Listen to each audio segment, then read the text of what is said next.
नमस्कार, आपण पाहत आहात युवा शक्ति न्यूज, आवाज आपल्या हक्काचा।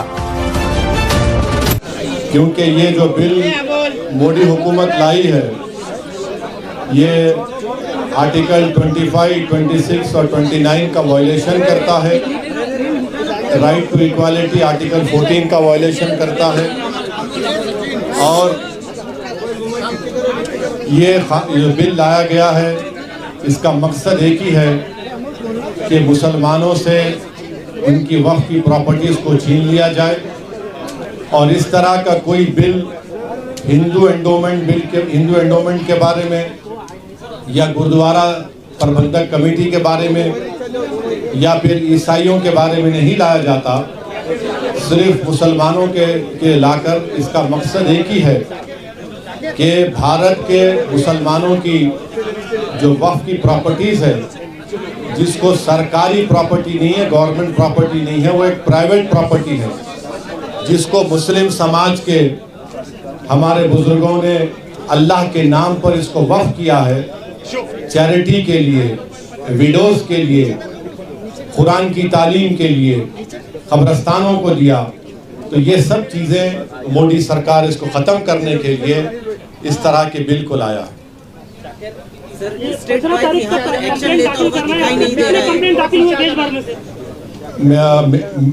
मीडिया रिपोर्ट्स ये आ रही है कि एक मीडिया रिपोर्ट है कि 4 लाख, कोई कह रहा है 8 लाख।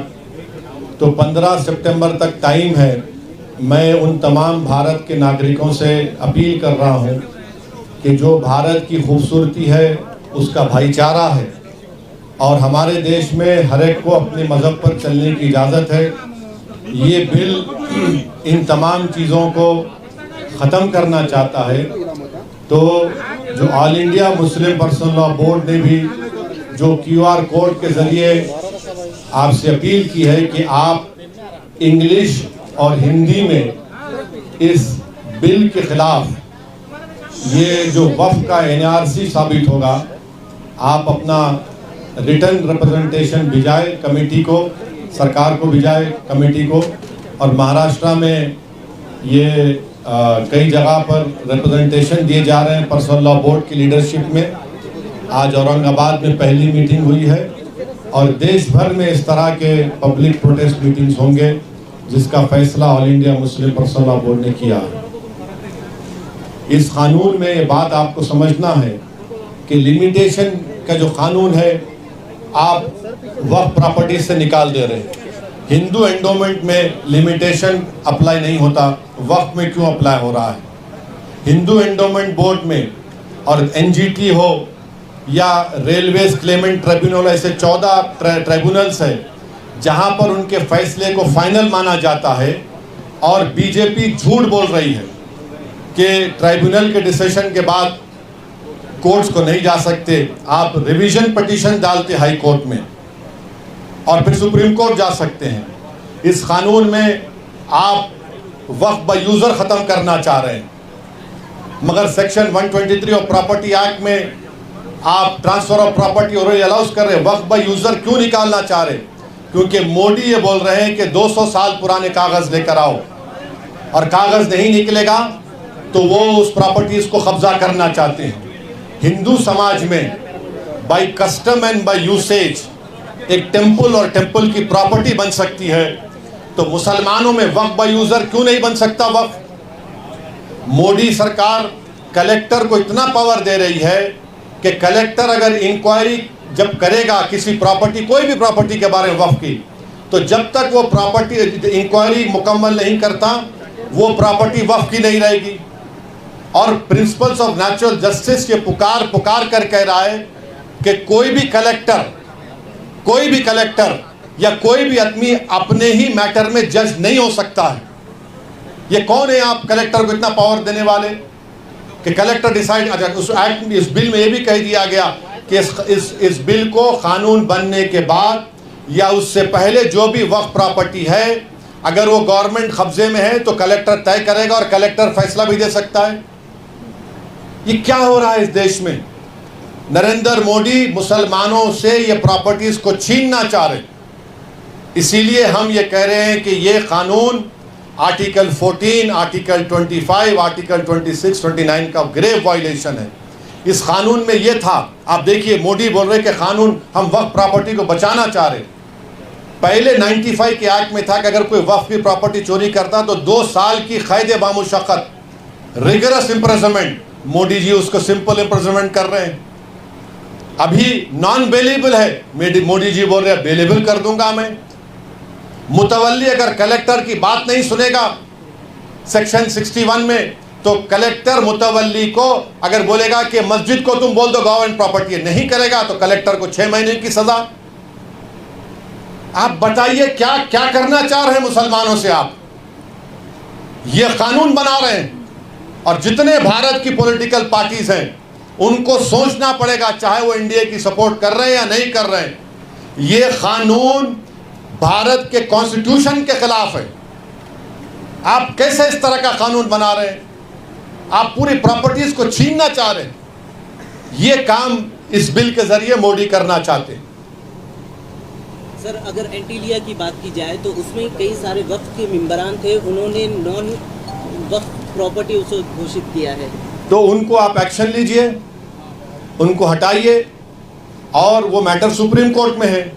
महाराष्ट्र की सरकार एक स्टैंड ले, शिंदे की सरकार एक स्टैंड ले ले उसके बारे में कि वक्फ की प्रॉपर्टी, और वो तो आगा खानी वक्फ का है, यतीम खाना है वो। मैंने 2013 में जब ये बिल पास हो रहा था, मैं अपनी स्पीच में इस बात का जिक्र किया, यतीम खाने पर आप बना लिए, तो महाराष्ट्र की सरकार क्या बोलना है उसके ऊपर?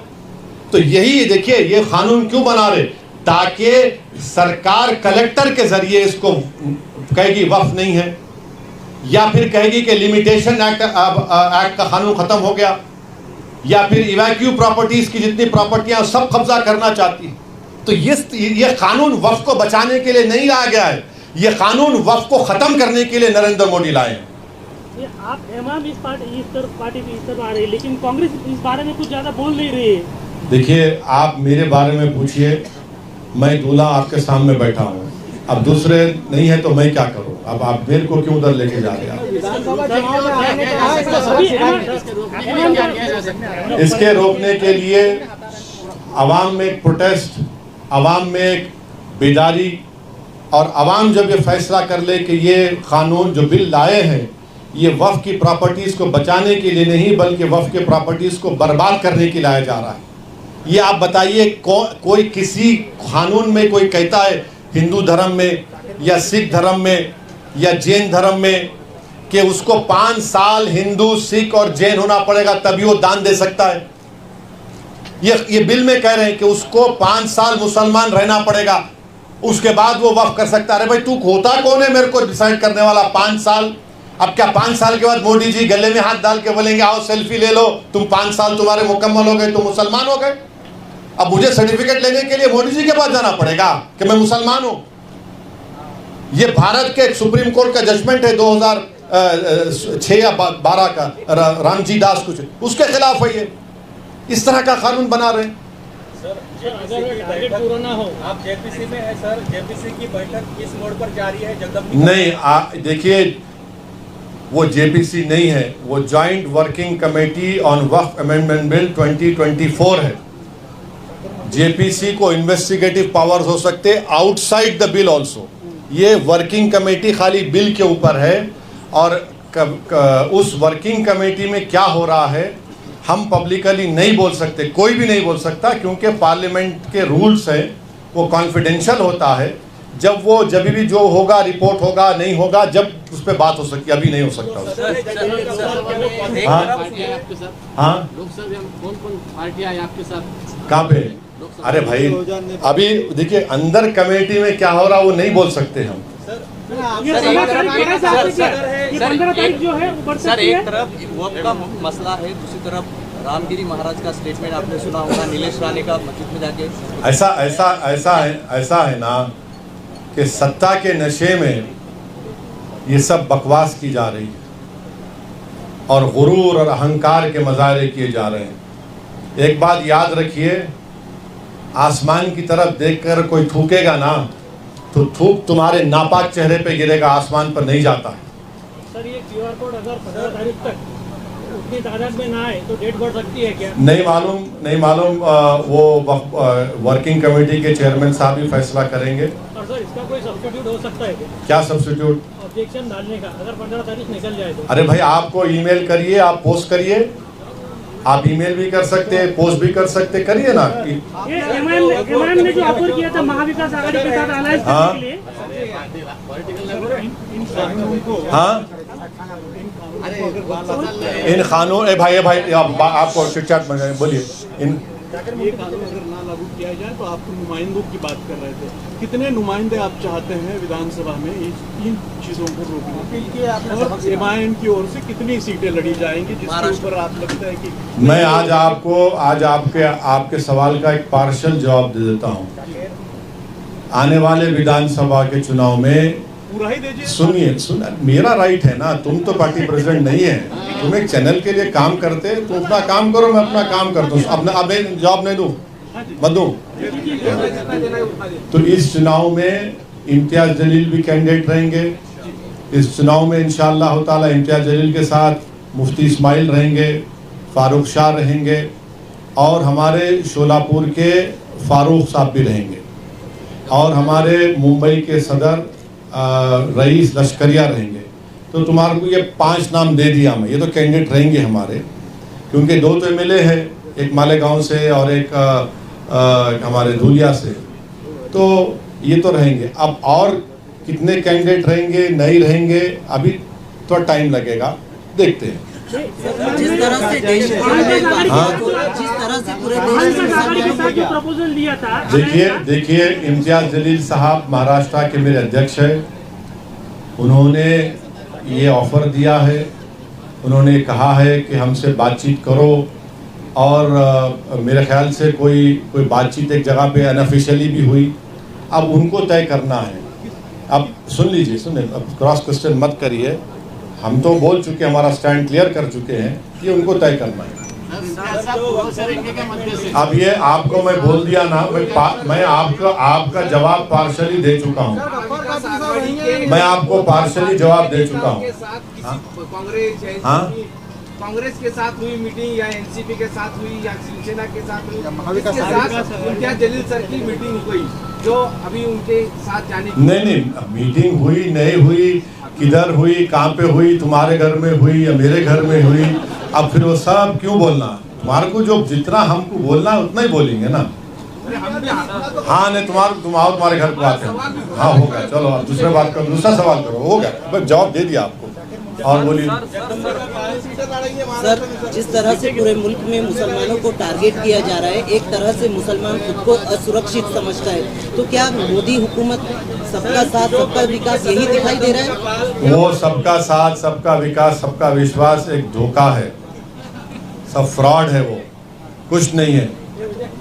सब आप देखिए, बुलडोजर से घरों को तोड़ दे रहे हैं। जहाँ पर उत्तर प्रदेश में, महाराष्ट्र में, मध्य प्रदेश में हाजी रिजवान, हाजी शहजाद घर को तोड़ दिए।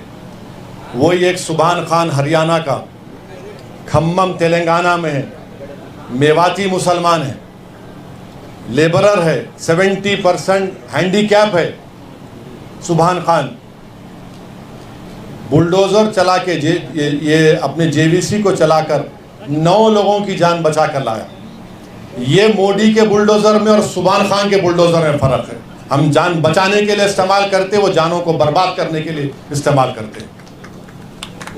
जिस तरह सुप्रीम कोर्ट, हाँ देखिए, मीडिया में सुन तो लीजिए, आप बोल दिए ना।